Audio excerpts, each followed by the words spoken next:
everybody. Come on. Oh, we know how to do this. You gotta be in the picture. All right, this is amazing. First, I would like to start by thanking Senator Gillibrand. Oh, my goodness. For your leadership on the ERA and for joining us in this fight for equality. Your partnership on this is truly historic. It's the first time ever that two women, the two of us, are the leads on ERA legislation in both houses. First time ever. And next week, on July 21st, my birthday, will be 100 years since the Equal Rights Amendment was drafted, a whole freaking century. That's older than a sliced bread, it's older than the chocolate chip cookie, and it's older than penicillin. Wow. Senator, I am proud to be making history today with you. I would also like to thank all of our co-leads for being here today. Congresswoman Sylvia Garcia is on her way. Oh, just came in. There you are. Congresswoman Becca Balint, Congresswoman Jennifer McClellan, who was trying to get here but is working on NDAA, Congressman Jim McGovern, and Congresswoman, my sister in service, who is the co-founder of the ERA caucus, the first ever one here in Congress, none other than Representative Ayanna Pressley. As well as all of our advocates and activists who are here today, who continue to show up, like the ERA Coalition and so many others. Know that it is your dedication to this fight and your persistence that will get us across the finish line, but it is your persistence that got us here today. Because look, equality is popular.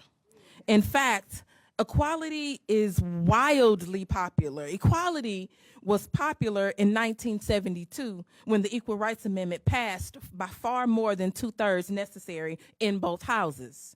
Equality was popular in 1978 when 100,000 people marched in D.C. in support of extending the time limit for ERA ratification.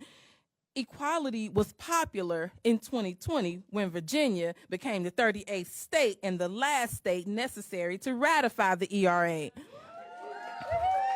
This popularity, we know it never waned. Equality is so popular today that more than 85% of Americans across all parties, say all parties, support having a gender provision in the Constitution. Why should that shock us? But it's glad we got the data to show it. Equality is so popular that the only way to defeat it is by dirty tricks and procedural hurdles. Yes. These anti-equality activists have always known this and will do anything to keep the ERA out of the Constitution. They watch it like a hawk because they fear its power and its potential. Every time we meet the requirements for getting this wildly popular equality amendment across the finish line, they move the goalpost. Our anti-equality opponents almost never care about the rules. But when it comes to equality, they are obsessed with rules. There will never be a time when we can cross every T and dot every I to their satisfaction. If we acknowledge an unconstitutional deadline, a litany of other procedural hurdles will follow. We can't let paperwork, we can't let paperwork, and I move my stuff. It's okay, with paperwork, that's the problem with paperwork. We can't let paperwork keep us out of the U.S. Constitution, and we won't let an arbitrary and unconstitutional deadline stand in the way of fundamental equality, and we thank our sister in service for the bill that does that. We owe it to those who came before us, and we think about them right here in this moment, those who came before us. I think about what we've gone through to get here, but think about what they went through to get where they were. What was life like for them? Especially and in particular, the Black, the brown women, and queer people who have always been on the forefront of this fight, yet seldom recognized. We owe it to every person and every community in this country who have been denied, who have been excluded, who have been erased by the Constitution that we are all expected to abide by. We owe it to ourselves. And we, as members of Congress, there are those of us standing up here right now. We are left out of the very Constitution we are sworn to protect. We protect it, but it doesn't protect us. So let's change that. Let's not let procedural hurdles that are constantly shifting to be thrown in our way. We need the Archivist of the U.S., Colleen Shogan, the first ever woman appointed as archivist. She is the first. We need her to do her job, the job of the people, the job of more than 50% of the folks in this country. Get us in there once and for all. It can be done today when it should have been done yesterday. That's what we're saying to her, and that's what this is about. I want to say thank you for everyone. Thank you to everyone who is here today. I did not call out Representative Joshua Jackson behind us, but he is here too. And now, and shout out to our teams for all the hard work. Teams Wave, Team Gillibrand, Team Bush, all of our teams, all of our coaches. We could not do it without everyone and all of you. And none other than we want to recognize Congressman McGovern, who has always been an advocate, who even stood out on the steps with us when other folks wouldn't. He was there. And now I want to turn it over to our great Senate sponsor on the ERA Now resolution, the senator from, and I have to say it, the great state of New York. None other. Future speaker says. Yeah. None other. Yes, Kirsten Gillibrand. Wow, I gotta say thank you so much.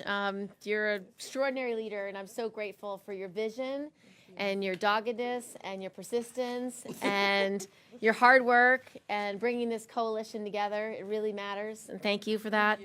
I want to recognize all of the elected leaders here, and I don't know if I have you all, but I have Congresswoman Bush, McClellan, Garcia, Ballant, and McGovern. Did I miss anyone?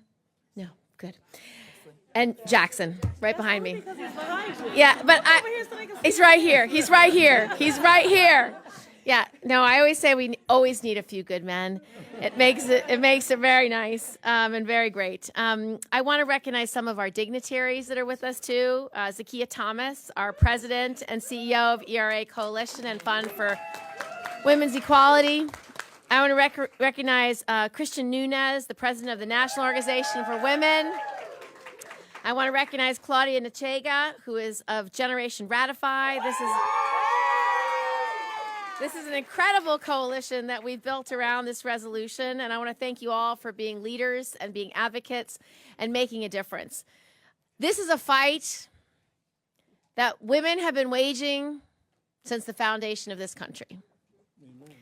It's a fight that was continued by extraordinary leaders like Sojourner Truth, who became the first African-American woman to successfully stand up for herself in court.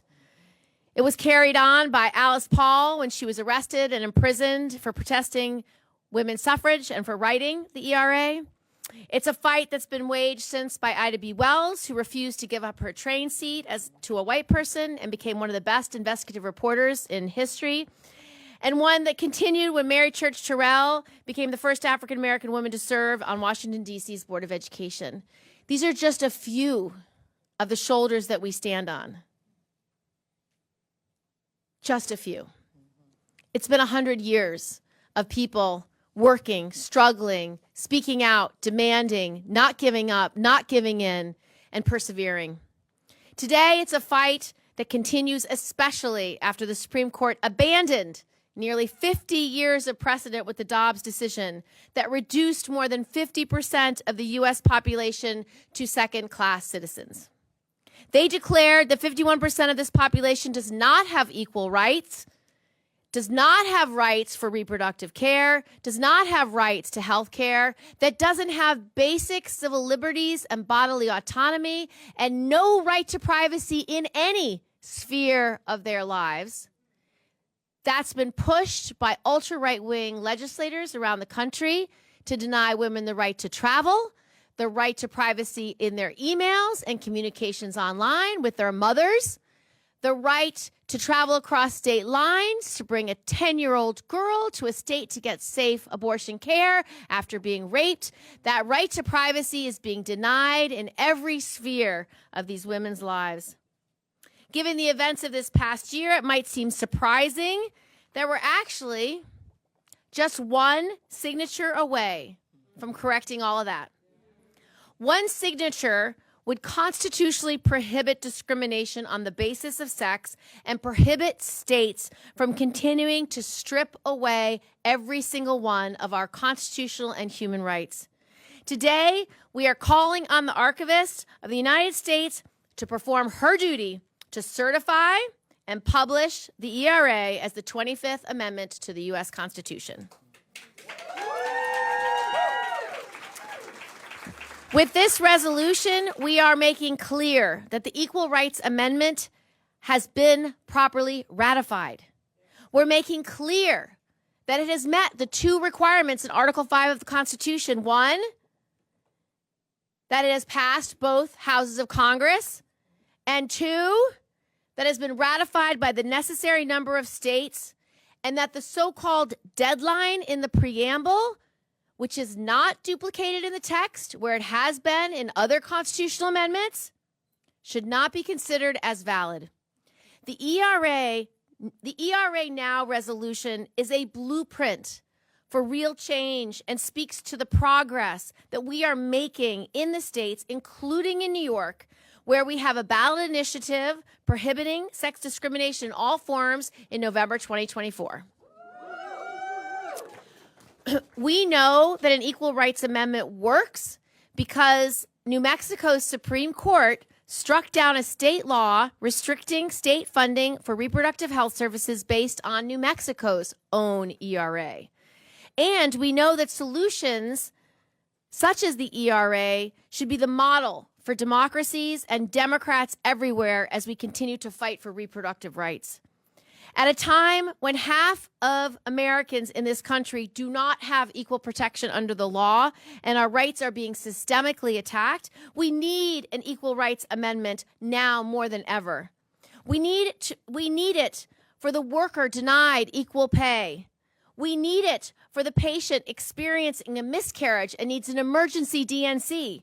We need it for the women fighting sex discrimination without the protection of strict scrutiny in our courts. And above all, we need the ERA to make sure that the hard-won civil liberties, everything from gay marriage to Title IX to the right for reproductive health care, access to birth control, fertility treatments, and contraception, can no longer be eroded, either now or in the future. This resolution has been over 100 years in the making. It has come from the blood, sweat, and tears of the leaders who have sacrificed for generations before us.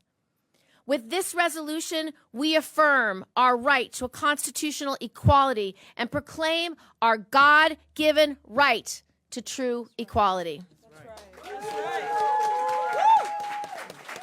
Our next speaker is Sylvia Garcia.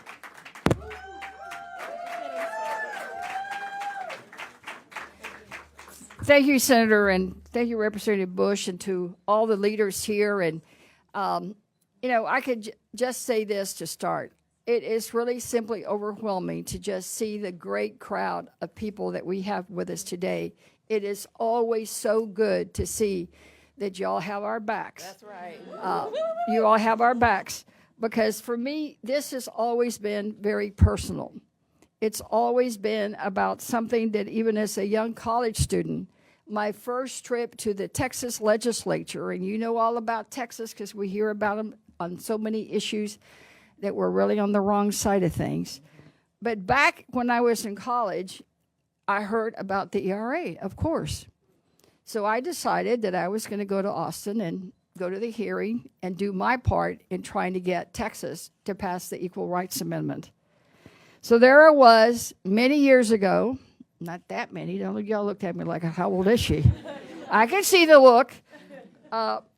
So for me, it's kind of like I was fighting then, and here I am fighting again. Fortunately for us, Texas did do the right thing, and we were one of the first states to pass the Equal Rights Amendment. But we fell short. And now we've got to do all the things that's outlined by the senator. So for me, it's been personal because I always thought growing up that, of course, all women were equal. You know, I grew up poor in South Texas on a small farm. I thought we were equal. We were 5 boys and 5 girls, and the boys drove tractors. I drove tractors too. I mean, they picked cotton, I picked cotton too. But it was really when I got to college and I saw that when we started talking about government and civics, that even though the Constitution said that we were endowed with our inalienable rights of life, liberty, and the pursuit of happiness, it was really about what? Men. Because they said explicitly men were created equal. So we were not in there, we were left out. So when we started this whole struggle, I often think, how wrong could history be? How wrong could it be that our forefathers, remember what Abigail Adams used to say, remember the ladies? They forgot about the ladies. So it's our job now to make sure that they don't forget and that we put it in the Constitution.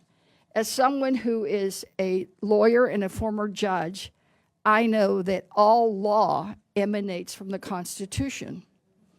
And without a law course here this afternoon, that means simply that nothing really happens unless it starts from the Constitution. So if it ain't in the Constitution, then it just ain't. So it's kind of like Inspector 12, and they still say it's ready, it's not ready. Well, if it ain't in the Constitution, then we ain't equal. So that's why it must be in the Constitution. Because we hear a lot of arguments, well, we don't really need it because we have Title this and we have this and this. No, until it's said in the Constitution, then we're not equal.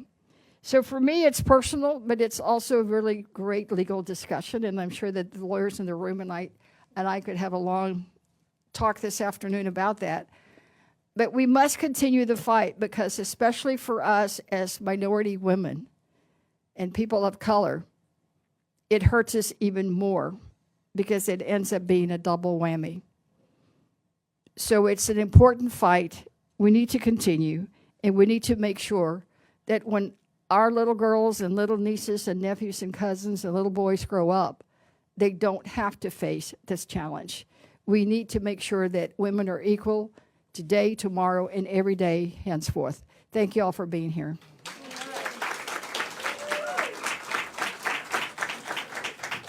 And next, another good friend, Ayanna Presley. Thank you for coming. First, I want to thank, I was going to say my sister in service because we say that a lot, but I would just say my partner in the work of liberation, because ultimately this all comes down to the work of freedom. And I'm so grateful for the example and the representative leadership of Representative Bush. I also want to thank, similarly, another colleague whom I have tremendous respect for and have admired from afar, and who has always had our backs, and that's Senator Gillibrand. So we thank you for your leadership and your steadfastness. And I want to second what my classmate and good colleague, Congresswoman Garcia, said about just how emboldening and fortifying and affirming it is for us to look out and to see this coalition of people from every walk of life, this intergenerational, multiracial coalition. It makes so much sense because, truthfully, the oppression, and we are talking about oppression, is one that has been not only legislated, not only unrelenting, but intersectional.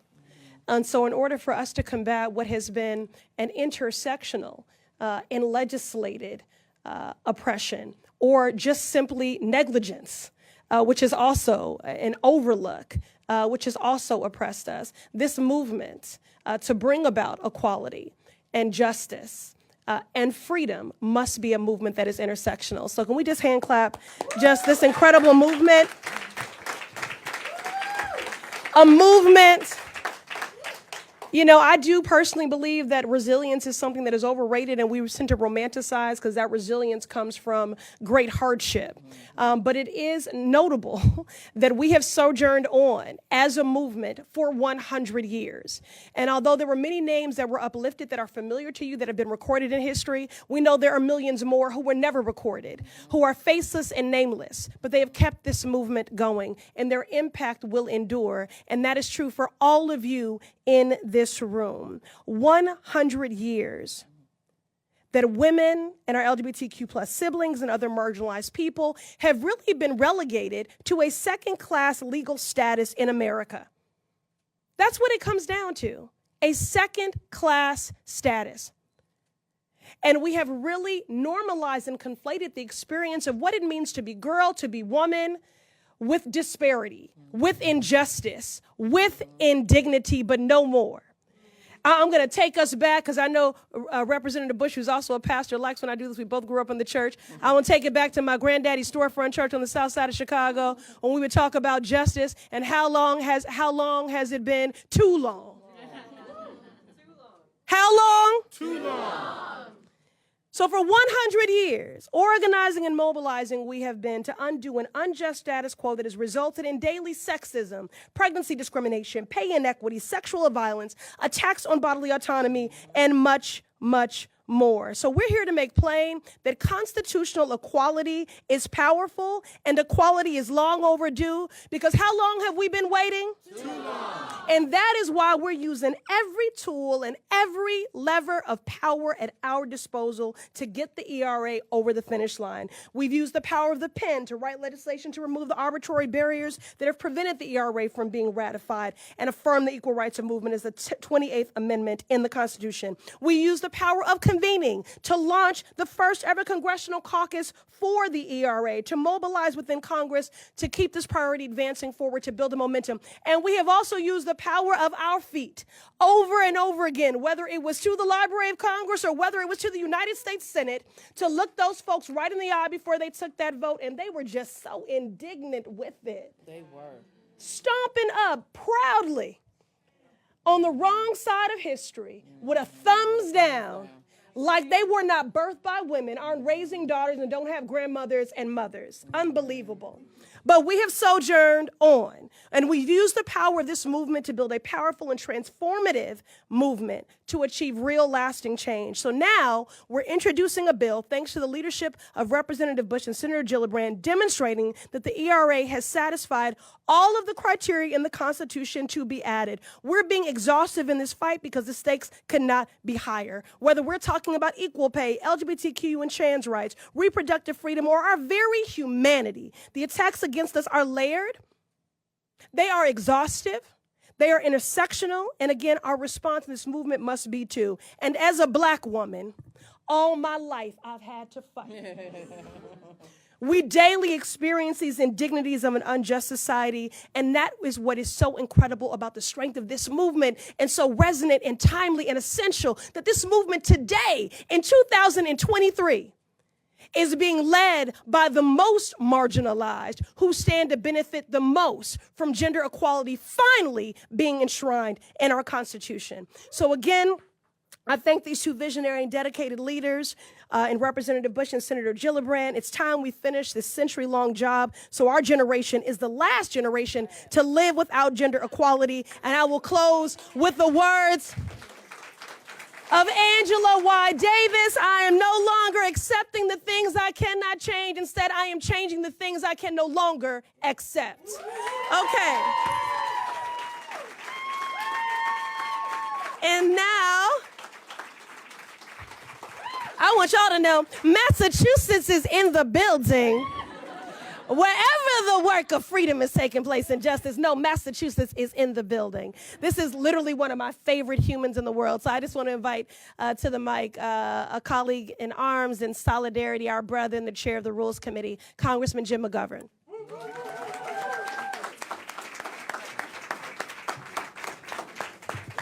Well, I hate to follow Ayanna, but I love her. I love her. I love her.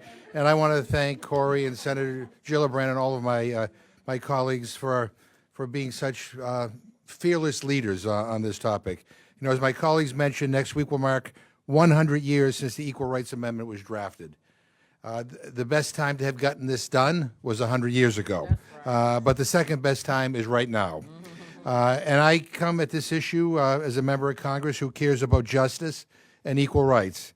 But I also come to this issue as a dad, because the fact is that my daughter is still not considered equal under the law.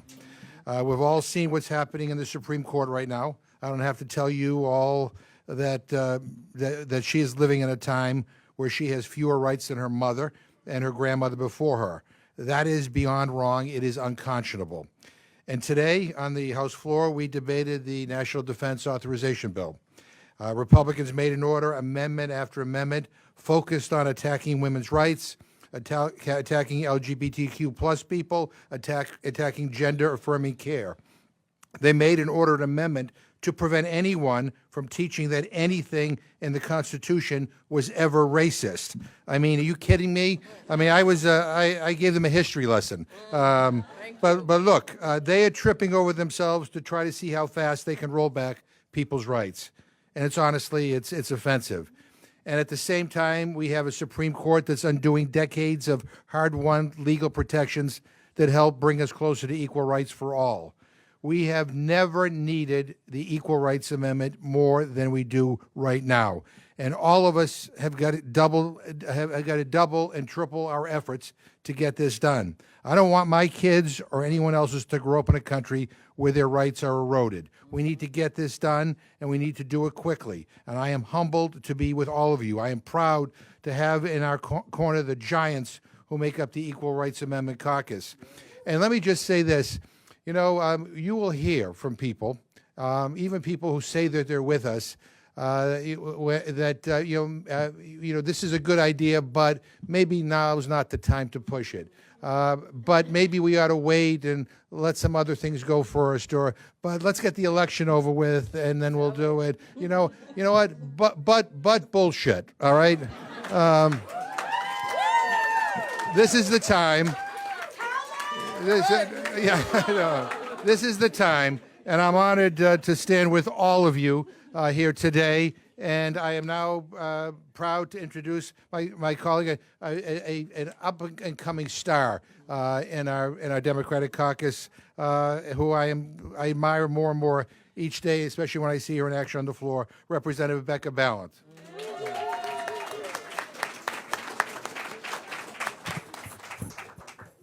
First thing I want to say is it is just such an honor to be up here with Representative Presley and Bush and with Senator Gillibrand, really, as Representative McGovern said, really such giants who have been working so hard on this issue. I come to this as a legislator, but I also come to this as a mom, there we go, as a mom and as a longtime educator. I taught middle school and community college for a long time. And I remember when I was a student learning for the first time that I didn't have equal rights and what that felt like, what that feels like in your body when you do not feel that people are honoring your basic sense of humanity and dignity and your rights. And I was outraged. I'm still outraged.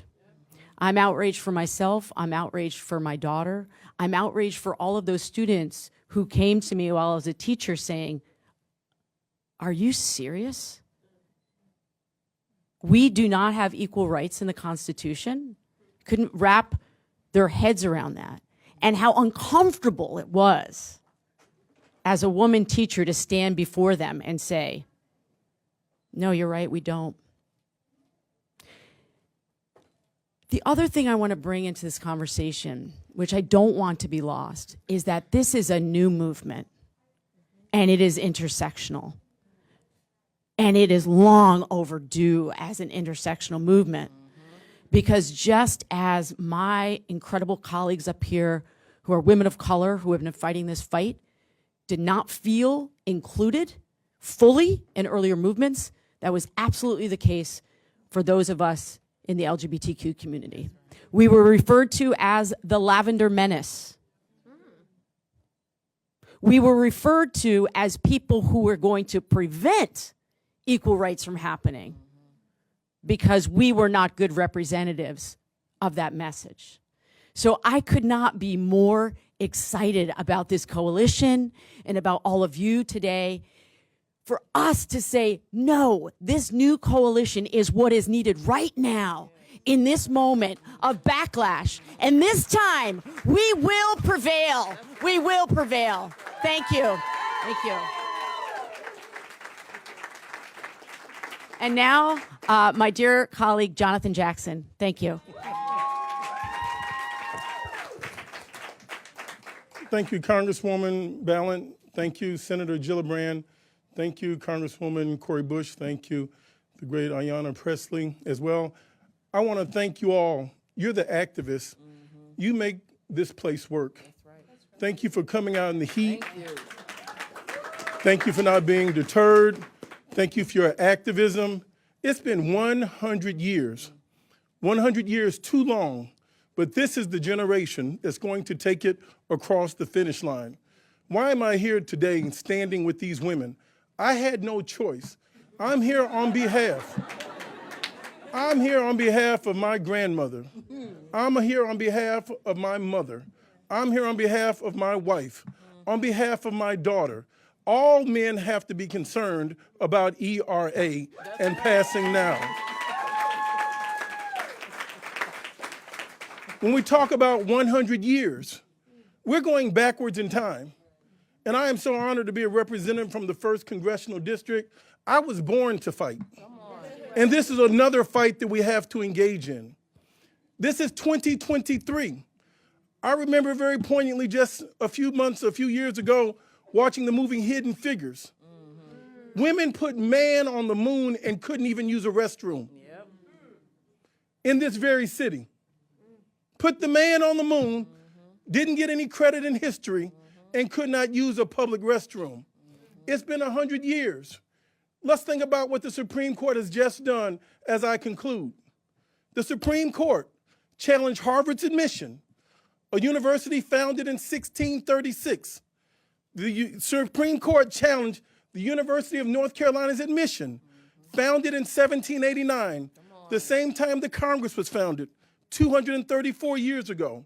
The Supreme Court cited the 14th Amendment, ratified in 1868. Ladies and gentlemen, we are now fighting the fights of the 1800s. Women and African Americans did not have the right to vote when our nation was founded. I believe in this nation, and I believe in your strength and your willpower. And in conclusion, the words of Reverend Martin Luther King shared with us. It's not the words of your enemy that you remember. It's the silence of your friends. Now let's wake up our friends and let's all fight to pass the ERA amendment.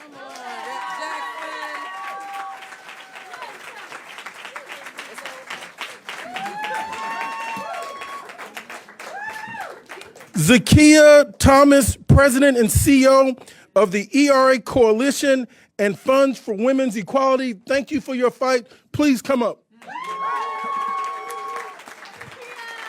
How wonderful is it?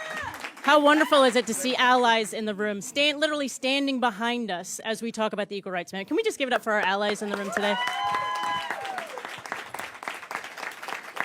It's an honor to join Representative Cori Bush and Senator Kirsten Gillibrand as we make history with the introduction of the ERA Now resolution. It's beyond time that we urge the Archivist of the United States to finalize the Equal Rights Amendment as the 28th Amendment of the United States Constitution. This year is 100 years since the ERA was introduced, and it's well past time to have it published. This is the first time the resolution is introduced by women in both houses. We've talked about that, but let's talk about it again. That's impressive. First time in our history, way beyond time. There's a trend here. We are behind the times. Combine that with the fact that Representatives Bush and Presley launched the first ever ERA caucus and that Representative Presley introduced a resolution affirming the ERA, we truly have the leadership and the momentum on our side to finally get the Equal Rights Amendment over the finish line. And we need it now more than ever. The attacks on our communities are increasing. As the ERA has gained momentum and public awareness, opponents of equality, those who benefit from the status quo, are going on the offense across the country, just as they are for LGBTQ+ rights, reproductive rights, trans rights most fiercely, economic justice, voting rights, and the list goes on. But our coalition of nearly 300 organizations and the 80 million people we represent know better. So I'm proud to stand here today as once again affirm the ERA as law in Congress. So again, thank you, Representative Bush and Senator Gillibrand, for being loud and clear that it's beyond time for the ERA to be recognized, because we will not go back. We will protect and advance our rights and the freedoms we know to be fundamental, that all people are created equal. Thank you. And with that, I'd like to introduce Kirsten Nunez, my partner in crime, President of the National Organization of Women.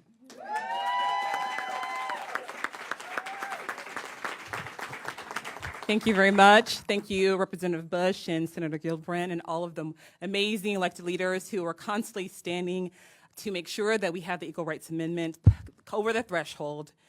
We all know today that we have made all the requirements needed, all the requirements have been met for the ERA to be ratified into the Constitution, and now we're waiting for the archivist, of course, to certify and publish it. But that's not what I want to say, because we know that. Today, I want us to think about and talk about what legacy do you want to leave behind for the fight for equality under the law? Do you want to stand and be remembered to be a barrier or a bridge?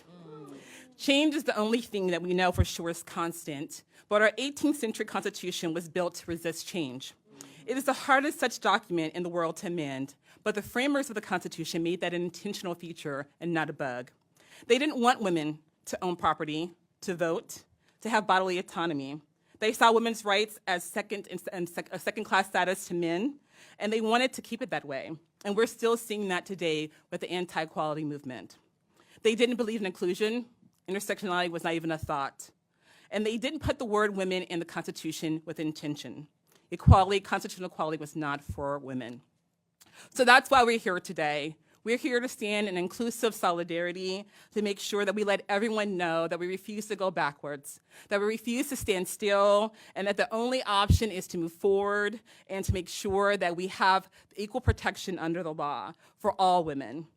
So it's time to put the Constitution firmly on the side of everyone who believes in equality, equity, and inclusion. We can't be governed by a document that deliberately and dangerously leaves people out. The entire issue of gender freedom has evolved over the years, and the Constitution has to evolve with it. But it's going to need the jumpstart of all of our elected officials and all of our grassroots activists to make sure we get there. So now, as a now member, the now president, and a now activist, I want to quote a famous now member, former Representative Shirley Chisholm, in her famous Equal Rights for Women speech, when she said, "It is time to sweep away the relics of the past and set future generations free for them." So I urge all of you to stand in inclusive solidarity as bridges to the generations to come and support the ERA Now resolution to finally ratify the ERA into our Constitution. Thank you.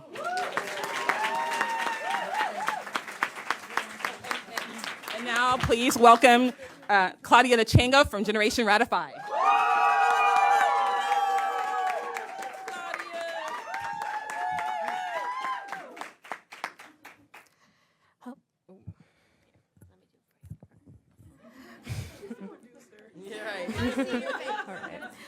My name is Claudia Nachanga, and I'm a recent high school graduate from Maryland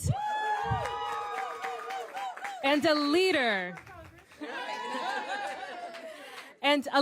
of Generation Ratify, a 13,000 organizer-strong youth movement to finalize the Equal Rights Amendment.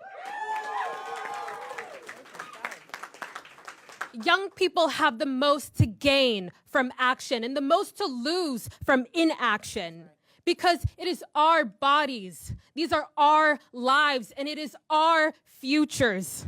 A fight for our future when a small minority of people in power betray the trust, the basic needs, and block the equality of the majority of Americans.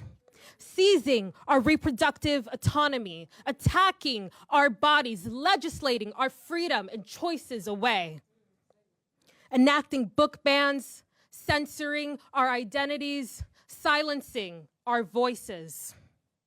Young people demand the Equal Rights Amendment, and we demand it now. That is why we are rallying behind Representative Bush and Senator Gillibrand and affirming the ERA as the 28th Amendment and demand it is certified and published in the United States Constitution.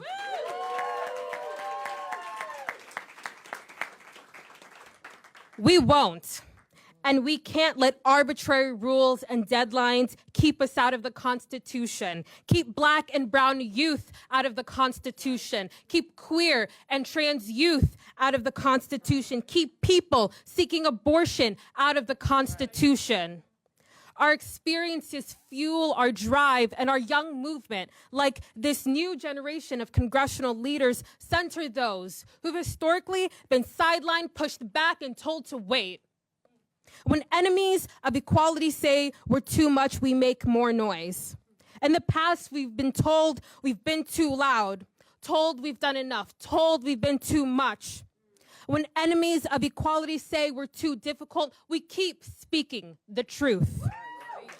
When enemies of equality put procedural hurdles in our way to block our equality, we fight back stronger.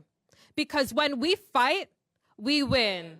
Say it with me. When we fight, we win. When we fight, we win. When we fight, we win. Allied with congressional leaders and the ERA caucus and beyond, young people boldly affirm the ERA as the 28th Amendment and demand the archivist publish and certify it. Next Friday marks the 100th year anniversary of the ERA. 100 years. It shouldn't take a century to enshrine gender equality in the Constitution. Young people are proud to stand shoulder to shoulder with Representatives Bush and Senator Gillibrand as we demand the ERA now. That's right. Thank you.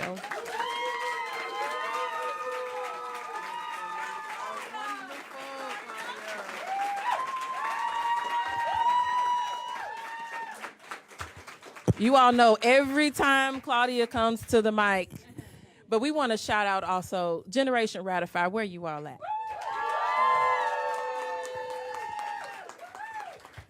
So these young folks show up every single time that they're called upon, but even when they're not, they do their own advocacy work, and I just want to make sure that we shout you all out because we love the work that you all doing. 13,000 strong. That is a movement.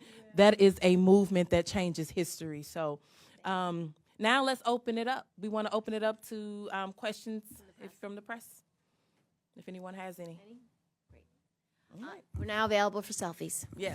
You know what? Wait, you know what? Let's do this. Everybody have your fan or something to hold. Let's do a picture.